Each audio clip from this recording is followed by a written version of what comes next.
Hi guys, gagala kami ngayon.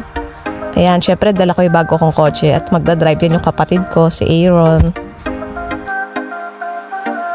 So yan, angkas muna ako kay Daddy, siya muna magdadrive. Papunta kami ngayon sa Ilocos Sur.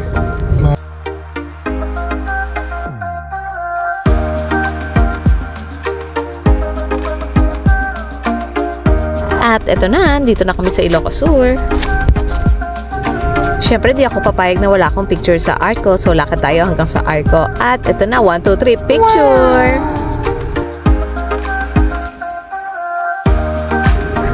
Siyempre, si Daddy din. Picture din. So, dahil nagutom na kami, stop over muna dito kami sa Bulaluhan. Ayan, namimili kami ng mga pagkain.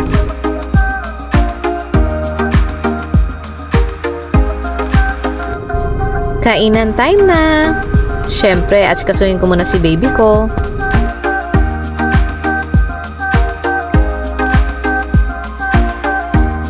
Biyahe ulit kami, papunta naman sa Transient.